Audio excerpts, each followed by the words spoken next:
from the National News Studio, Sri Lanka. Pleasant evening and a very warm welcome to the national news broadcast of Rupavahini on ChannelEye. I'm Delanjali Anand. Joining me is Chaita Minipurarachi. And these are the top stories which have made headlines for tonight. The President invites the public servants to join hands to build a prosperous Sri Lanka. The IMF says that 1/3 of the countries of the globe have faced economic downturn. Secretary to the Public Administration points out that using mobile phones is a hindrance to the efficiency of office work. Public complains no system to regulate three-wheeler fares. An intensive attempt to save the boy trapped in a deep well in Vietnam. Now for those and other stories in detail. President Ranil Wickremesinghe invites all public servants to dedicate themselves towards making Sri Lanka a prosperous nation in the new year. He extended this invitation to the Presidential Secretariat staff during the oath-taking ceremony for the new year 2023 before the commencement of their duties this morning. President Wickremesinghe hoisted the national flag marking the commencement of duties in the new year, and all staff members of the Presidential Secretariat took the public service pledge together.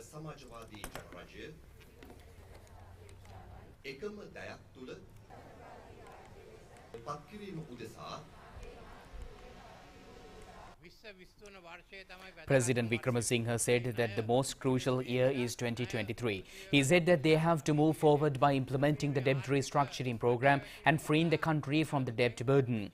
He said that they have to build an economy that can compete with the new world. He added that the opinion of the majority is there is a need for change in the political system of the country. The president said that they have to fulfill both their requirements. He said that they also need to come up with a new method that can solve the problems of today's political system. He pointed out that the need for a greater unity among all than last year.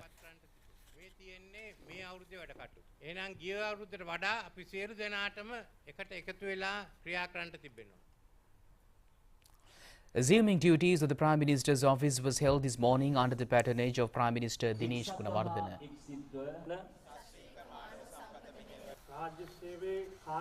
Prime Minister Dinesh Gunawardena requested the public servants to be committed to provide efficient, systematic and productive service to the general public.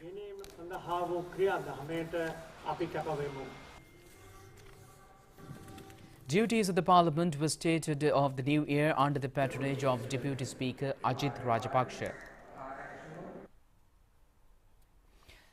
Starting duties for the new year 2023 at the ministries and all other state institutions was conducted this morning with the participation of respective secretaries of the ministries and the heads of departments and chairpersons of the public institutions. Staff of the Sri Lanka Rupavahini Corporation also started duties for the new year this morning. The inaugural ceremony was held with the participation of the Chairman W.B. Ganegala and the Director General Asanga Chalath. Minister of Mass Media Bandula Gunawardena was also present to grace this occasion. Later, the Minister also had a mutual discussion with the staff members.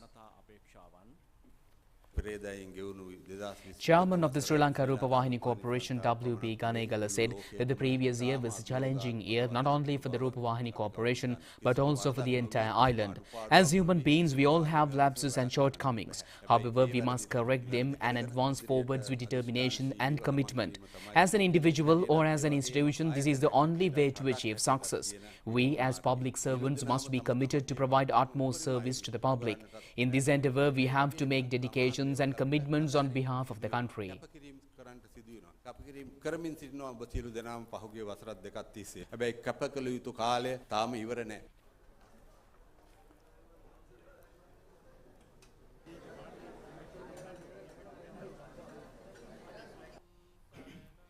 Assuming duties for the new year at the Bank of Ceylon head office was held under the patronage of Chairman Kanchana Ratwatta. Chairperson Keshila Javardhana and Director Gabini Lakshman headed the function of starting duties at the head office of the National Savings Bank. Sri Lanka Insurance Corporation inaugurated these duties for the new year 2023 under the aegis of Chairman Ronald Z. Pereira. 61st anniversary of the Sri Lanka Insurance Corporation coincided today. A ceremony was held in this connection as well. And meanwhile, the head of the International Monetary Fund, Kristalina Georgieva, says the global lending agency will remain committed to extend assistance for countries faced with crisis situations, including Sri Lanka. And the IMF Director General said that a third of the global economy will be in recession this year. She said that 2023 will be tougher than last year as the United States, the European Union and China see their economy slow. She made these remarks while taking part in an interview with the US-based CBS news agency. You are predicting inflation to slow to 6.5% from about 7%. Is that right?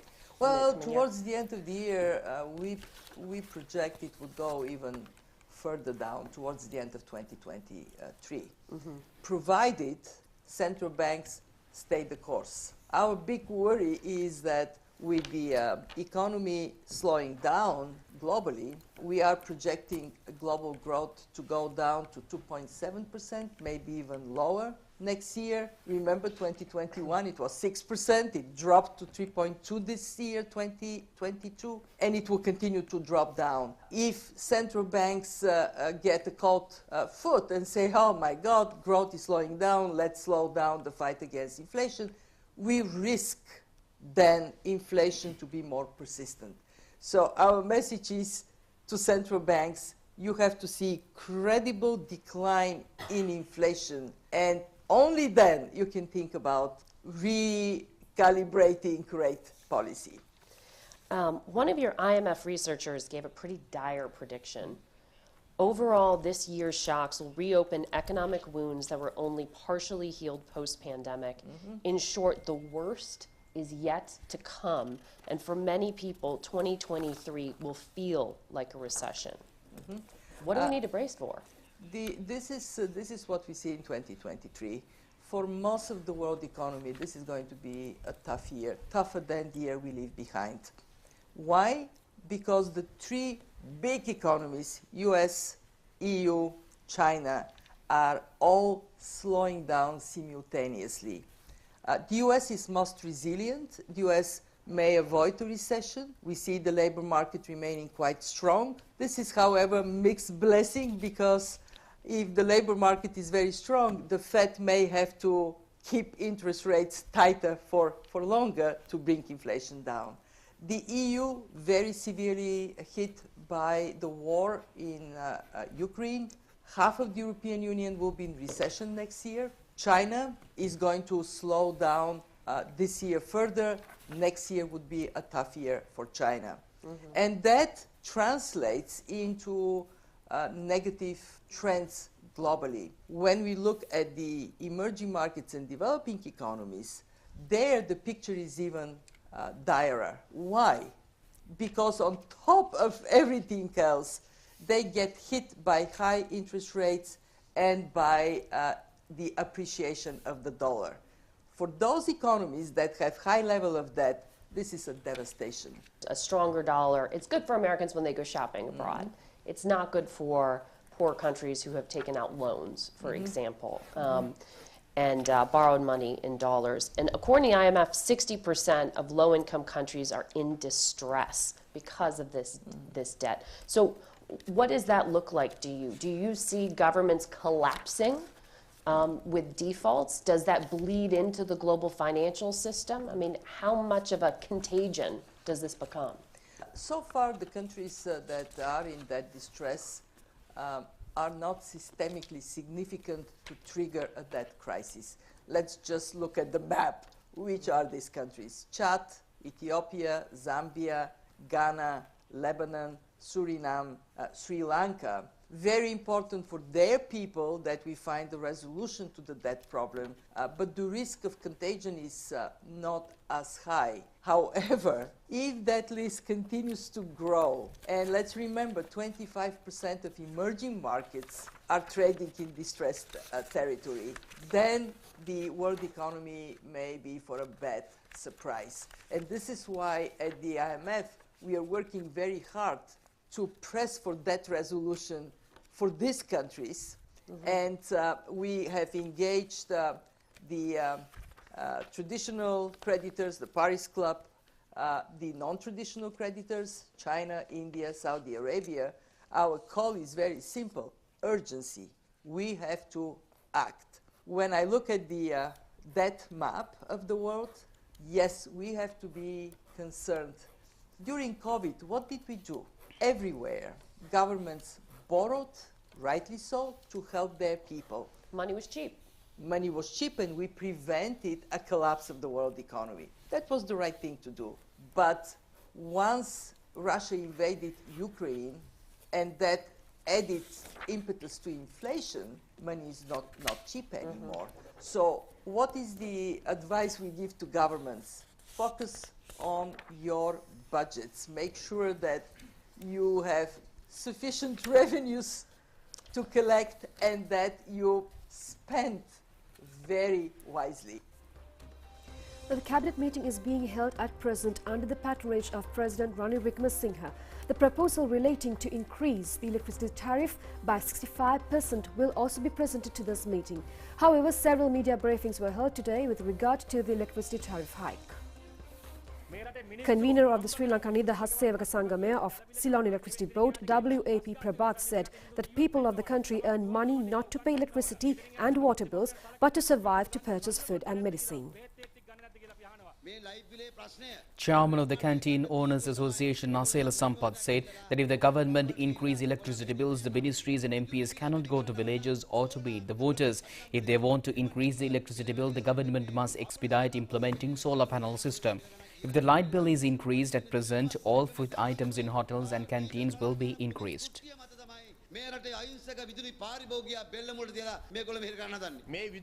Convener of the Joint Trade Unions Forum of Ceylon Electricity Board, Ranjan Jayalal, said that if the government increases the electricity bill, they will bring 7.4 million people to streets.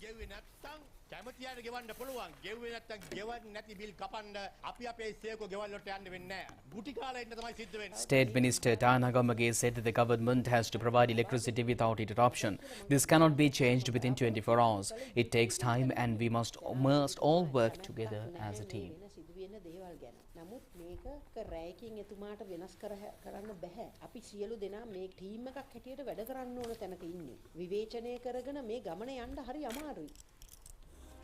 Our correspondents say that after several years, hotels in the Gold Coastal Belt are full of foreigners, and these days employees and persons affiliated to the tourism sector says that their income has increased due to this reason.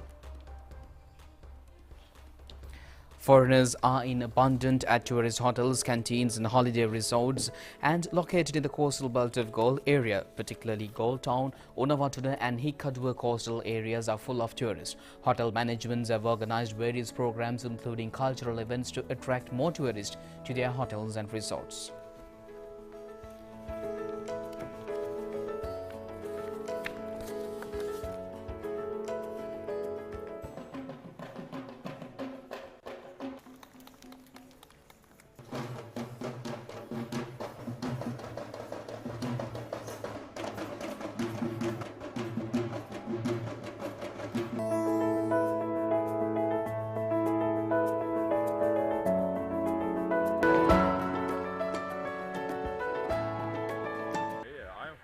Moscow. This weather is great here, and New Year party is really cool. Atmosphere is great. We as a tourists, we don't feel any crisis here because everything is okay. All hotels and restaurants are open, and actually there are no problems. So that's why we are here. And yeah, Sri Lankan people are really good, kind people. For people from Russia, I would like to say there is nothing to be afraid of. There is no bad crisis here. Everything is very okay, very nice. And the weather is hot, ocean is great. Recommend.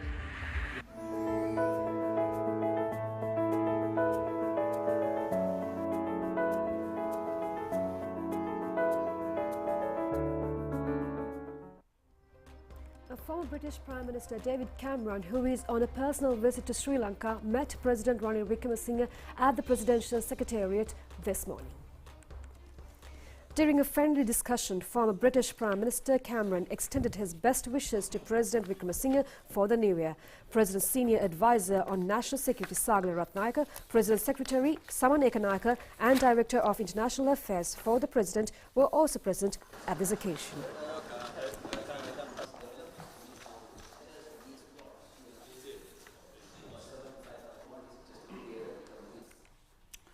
And meanwhile, many people use three-wheelers as they want to reach their destination at a reasonable fare and as a comfortable mode of transport. However, people have faced many problems relating to three-wheeler service, and one of the major problems is that there is no common method of charging the fares. Three-wheelers joined the public transport sector in 1978 within a short period of time. It has become a popular transport mode. Three-wheelers are an easy and quick way of transport. However, there is no single method of charging fares. Passengers are often subjected to exploitation by three-wheel drivers as there is no proper system of charging fares.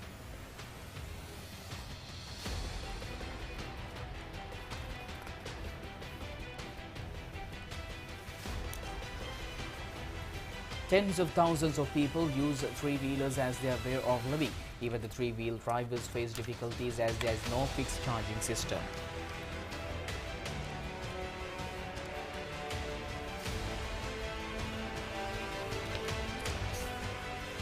The National Transport Commission expresses views in this regard. Director General of National Transport Commission Dr. Nilan Miranda says that a proposal in this connection has been approved by the Cabinet and it has been subjected to legal draft department to add requirement amendments in this connection. The road commuter transport authorities of all the 9 provinces will be directed regarding the rules and regulations of fares.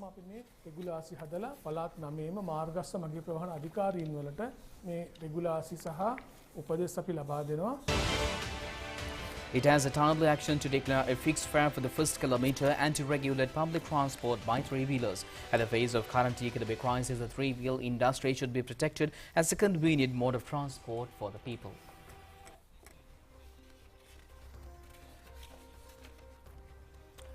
Thousands of people have been praying for their respects to former Pope Benedict XVI as he is lying in his state in the Vatican. He passed away on New Year's Eve at the age of 95, almost a decade after he stepped down because of ill health. Pope Francis will preside over the funeral scheduled for January 5th, the first time a pope will be buried by his successor. As dawn broke over the Vatican, a queue had already formed at the edge of St. Peter's Square. Former Pope Benedict XVI became the first pope to resign in 600 years in 2013, citing ailing health. Pope Benedict was born in Bavaria as Joseph Ratzinger and in 1977 was appointed Archbishop of Munich. His remains will be displayed for 3 days in an open casket at St. Peter's Basilica, with people allowed to pay their respects until early evening. Before the church was opened to the public, Italian President Sergio Mattarella and Prime Minister Giorgia Meloni were among those who paid their respects. The funeral will take place in St. Peter's Square before the Pope Emeritus is laid to rest in the tombs beneath the basilica. Tributes have poured in from around the world, and the funeral is expected to draw crowds of thousands. The last papal funeral, that of Pope John Paul II in 2005, was one of the largest Christian gatherings in history. It drew an estimated 4 million people to Rome. Benedict asked that the funeral be marked by simplicity. Vatican media has confirmed. With the death of Pope Benedict XVI, the Catholic world has lost an unrivaled resemblance of theological knowledge, intellectualism and lived experience. Moving on to more local stories, a community kitchen program based on the historic Hunupitiya Gangarama temple was launched yesterday.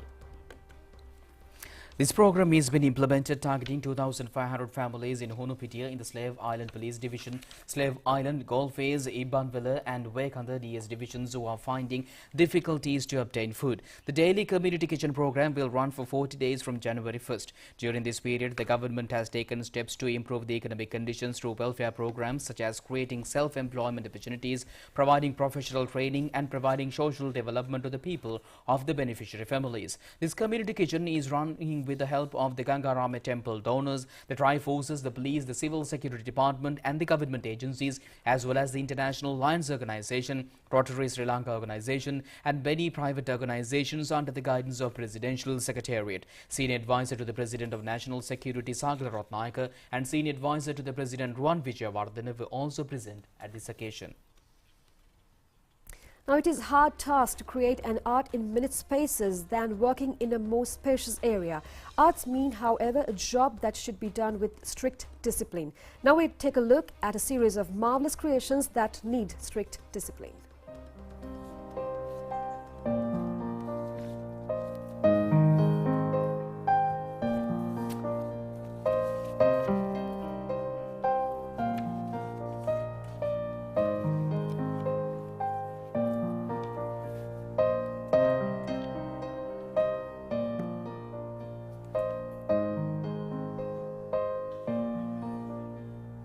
At a glance, they seem to be normal paintings. Especially of these paintings is that they have been done on grains of rice. It is difficult to see in naked eye. Therefore, we need a microscope to watch these paintings clearly. The artist who created these marvels is a person from Hindenia in Kandy area. He is Lianage Dayananda. In addition, he also creates paintings on tips of pencils.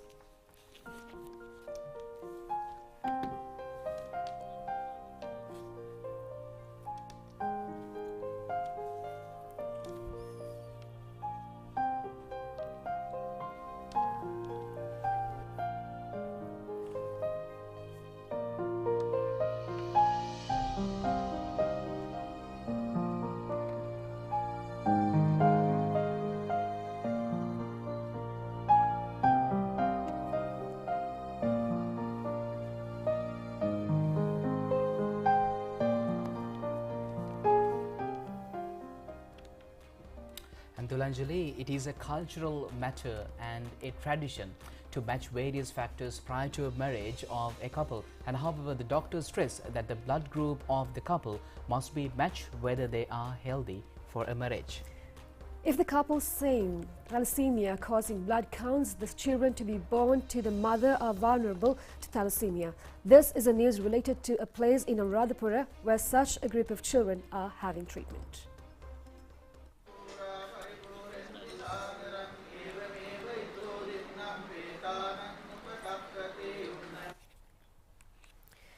This religious event was held at the Thalassemia Treatment and Prevention Center in Anuradhapura recently.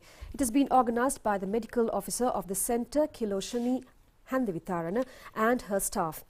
The aim of the religious event was to convey merits to the patients who had died of thalassemia and to invoke blessings to the children who are undergoing treatment at the center. Thalassemia is a hereditary disease that is passed from one generation to another. Checking our blood prior to the marriage is the best way to prevent this disease. It is unfortunate that a child having thalassemia could live for a very short period of time. The staff of this center is very keen on giving consolation to these patients. Such religious programs also lead to mental relief of the children who are having treatment. Parents should have a great responsibility in preventing their children of having thalassemia. They should consult medical officers regarding the blood counts, whether they are vulnerable to thalassemia.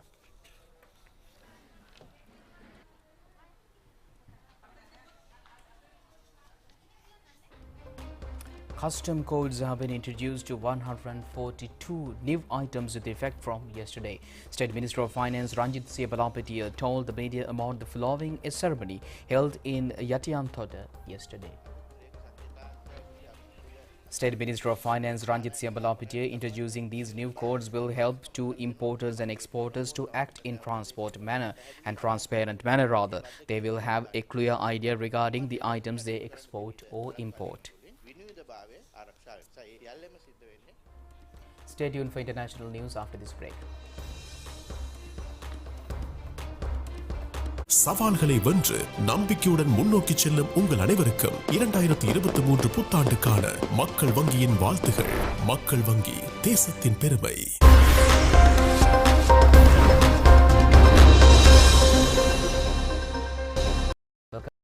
With international stories. Rescuers in Vietnam are in the effort to free a 10-year-old boy 2 days after he was falling into a narrow open shaft of a concrete pile at a construction site on New Year's Eve. The child Lee Hao Nam was heard crying was heard crying for help shortly after he fell into the pile on Saturday morning, but rescuers received no response from him until today. They lowered the camera down to the effort to locate his position in the 115-foot-long support pillar. The calamity occurred at a bridge construction site in the Mekong Delta province, where the boy had been searched for scrap iron. Efforts to lift the pile was crane and excavators had so far failed. Rescuers are unable to determine the boy's position. Rescuers have pumped oxygen into the pile. And Luiz Inácio Lula da Silva has been sworn in as the new president of Brazil, the third time he has held the country's highest office. The veteran left-wing politician known widely as Lula also led the countries between 2003 and 2010 and defeated Jair Bolsonaro in October's poll.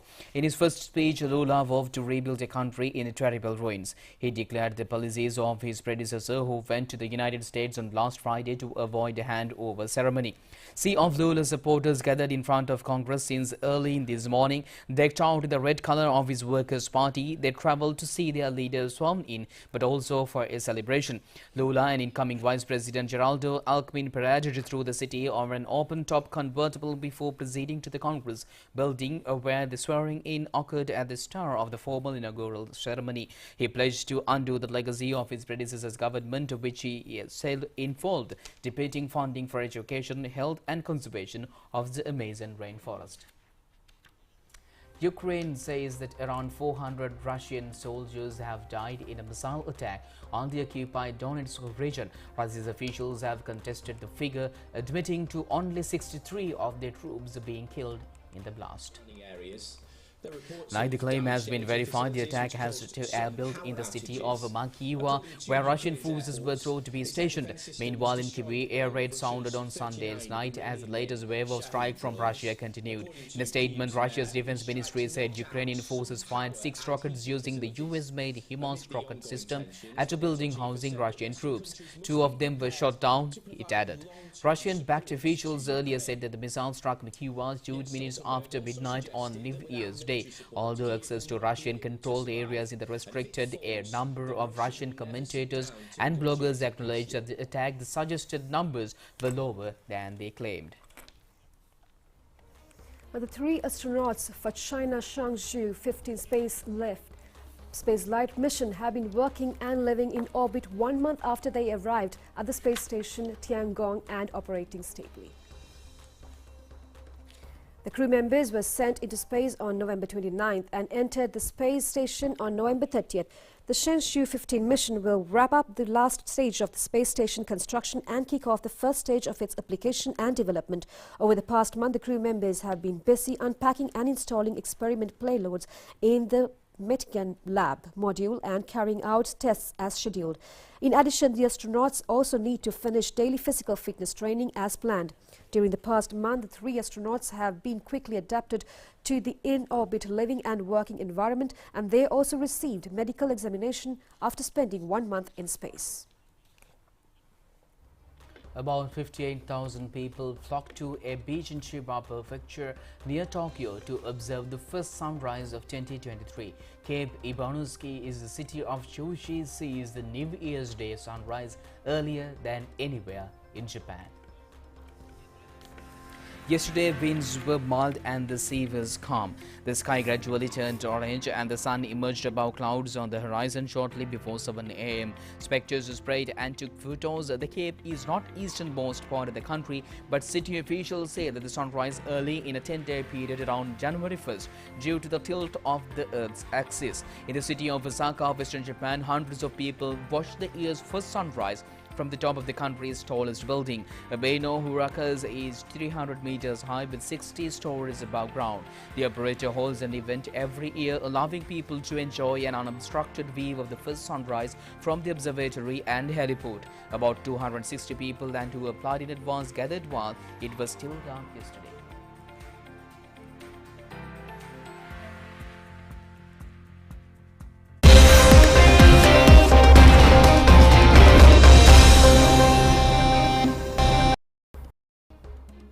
On your sports update, the three-match T20 series between Sri Lanka and India is set to begin tomorrow. The first match will be played at Wankhede Stadium in Mumbai. The Sri Lankan contingent will be led by Captain Dasun Shanaka. Hardik Pandya will lead the Indian T20 team. While Rohit Sharma is the captain of the one-day international side, so far 26 T20 matches have been played between the countries and Sri Lanka has only won 8 matches against a powerful Indian side. The tournament is also comprised of 3 one-day international matches as well. Both the sides have met in 162 encounters in the past and Sri Lanka has only won 57 matches. The teams taking part in the match tomorrow took part in their final practice sessions today. The match will begin at 7 p.m. tomorrow.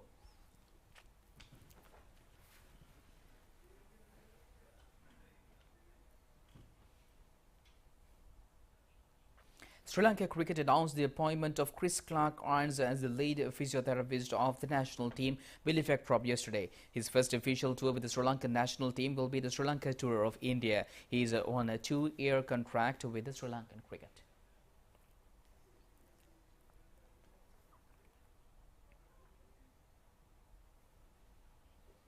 Sri Lankan team, which won the Central Asia Beach Volleyball Championship, arrived at the country recently. The tournament was held in Bangladesh. The champion team was welcomed by President of Sri Lanka Volleyball Championship Kanchana Jaratne upon arrival to Sri Lanka.